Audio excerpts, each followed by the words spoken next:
Hello, everyone. Welcome into the Pit Road Selection Show. I'm Jonathan Merriman, joined by my buddy Dion Rocko Williams.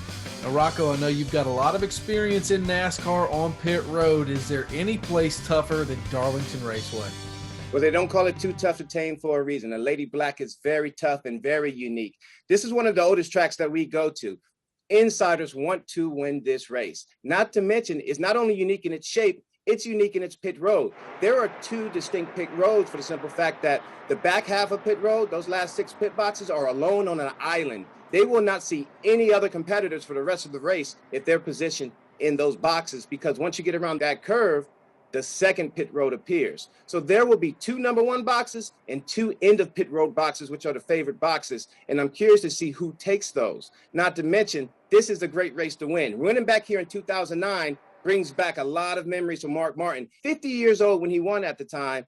This was a great race to remember, a great one to have on your resume, and one that everyone has circled and they want to get that win. All right, Darlington, we all know about the Darlington Stripe. Now we know about the 2 pit roads, so to speak. Let's see where our Busch pole sitter, Brad Keselowski, nets out with that number 1 pick. All right, guys, so let's get started with our pit selections for Sunday's race at Darlington, and we'll get started with car number 2.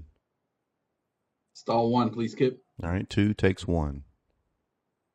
Number 4. So 4 takes 42. 18.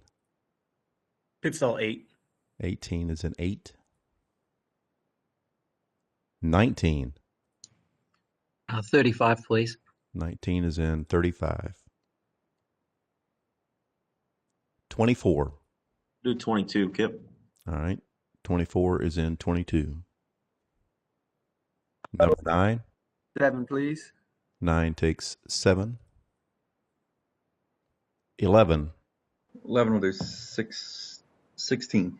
All right. 11 and 16. 21. Give me 37, buddy. All right. 21 and 37. Number 3. Give me 29, please. All right. 3 is in 29. Number 8. Let's go with 19. All right. 8 is in 19. 17. We'll take stall 2, please. All right. 17 is in 2. 22. 4, please, Kip. 22 is in 4. 34. 14. 34 takes 14. Number 5. Stall 39, Kip. 5 is in 39. 99. Hey, Kip, we'll take 10. Okay, 99 takes 10. 12. 12 will take 27. Okay, 12 is in 27. Number 1. 12, please, sir. 1 takes 12. 42. 42 will take 31. Okay, 42 and 31. 48. Kip, we'll take 33, please. Okay, 48 is in 33. All right, Rocco, we have the first half of the field in front of us now. What are you noticing of where some of these guys decided to pit and pick in this first half of the field selection? First box is gone, as we assume. Brad Keselowski's in the first box. What I did see was Kevin Harvick. He went to a familiar territory, the island of Darlington, but this time he didn't take the number 1 box on the island. He took the end, the last box on the island, which is box number 42, the veteran pit road. It is very difficult at the speed that they're carrying to slow down and get into that box. So he feels comfortable with doing that, and that will create an advantage when he gets out along that wall and uses that momentum to catch that first box. Not only that, you have the number 21 car with his great race in the past. He had a great pick and he got the number 1 box on the island. So therefore, he gets the makeshift number 1 box like Brad has the number 1 box on the first section. So he will have a clear out. He won't have to worry about cars bumping into him, as well as the 3 car who ran well last year, finished second. He received a great box due to his pit stall selection. The number 3 car is in box number 29 with an opening going out as well. The 19, who dominated the race towards the end and wrecked with Chase Elliott, who opened the door for Kevin Harvick. He has a good pick as well. He picked the same pit box that he picked at last year in pit box number 35, and that is typically the end of pit road for that first section of pit stalls. Lots of strategies going on here. These guys made out on where they picked, and they were very strategic with where they picked with their early picks. Very strategic. Now, let's talk about momentum. We talk about things snowballing. One guy that sticks out to me is Matt DiBenedetto. Gets a great finish at Talladega, gets a decent pit stall selection at Kansas, and all of a sudden he ends up at Darlington, one of the toughest places. He's got to clean out on the island, as you call it. Talk about how week in and week out is key for these guys, not only for this week, but for next week. We alluded to it every time we're on this show. Without practice and qualifying, the metrics that they use, the equation that they use to determine pit stops, your overall race performance the week prior, where you finished, how fast your lap is, it determines where you pick the next week. Where you pick next week determines how you race. Pit stall selection is key. You have to run well week in and week out to continue to get good pit stall selections. All right, the other side of that coin is guys who haven't finished that good. They pick at the back half of the field. So let's go back out to Kip Childers now and see where our back half of the field is going to shake out for Darlington. Number 6. 24, please. Okay, 6 and 24. 20. We'll take 5. 20 takes 5. 14. 17, please. 14 is in 17. 23.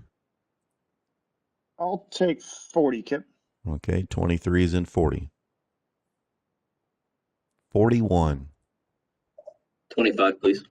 Okay, 41 is in 25. 38. Take 34, Kip. All right, 38 is in 34. 43.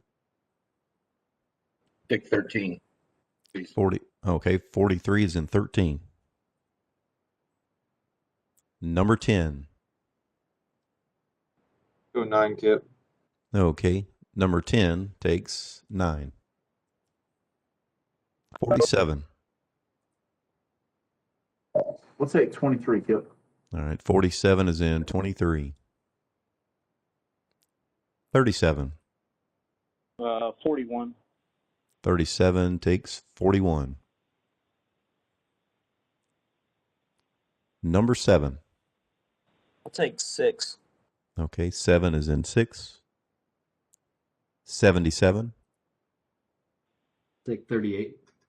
77 is in 38. 78. Give me 11, Kip. Okay, 78 is in 11. 51. Give me 3. 51 is in 3. 53 18. is in 18. 00. All right, via the chat, George has picked 30 for the 00. 15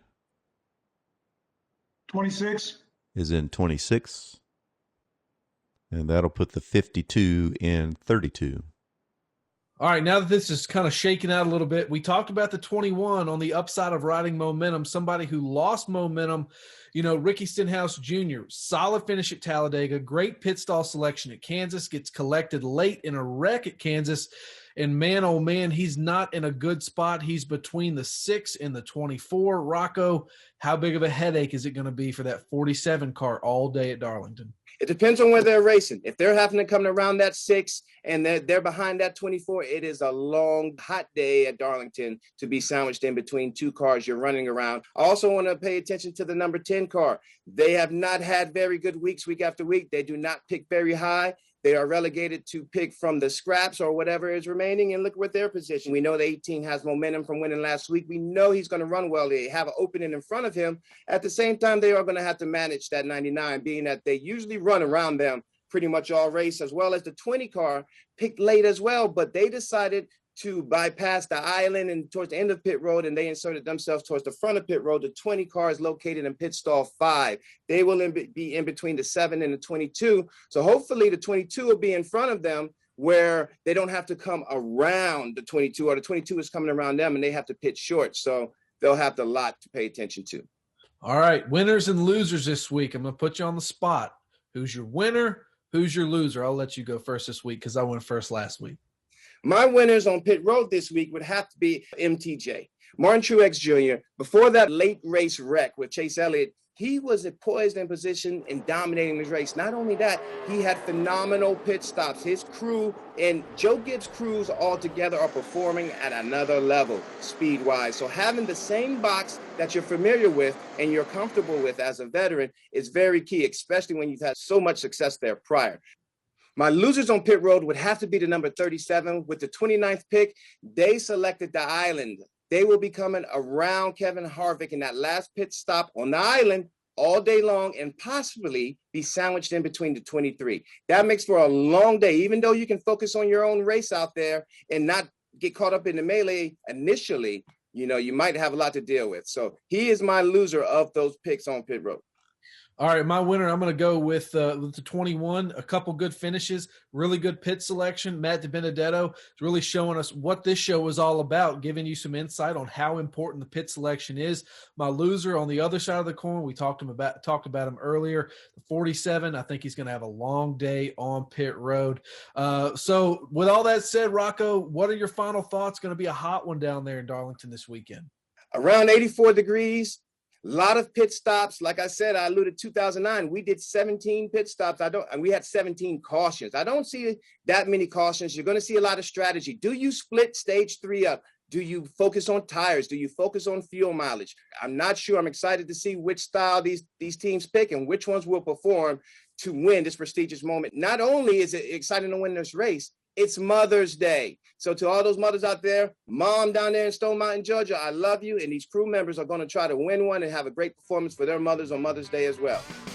Of course, it's going to be a happy Mother's Day. The Pit Road Warriors are going to be battling all day long, tires at a premium at Darlington. But don't miss the Goodyear 400 Sunday, May 9th at 3:30 p.m. Eastern Time on FS1.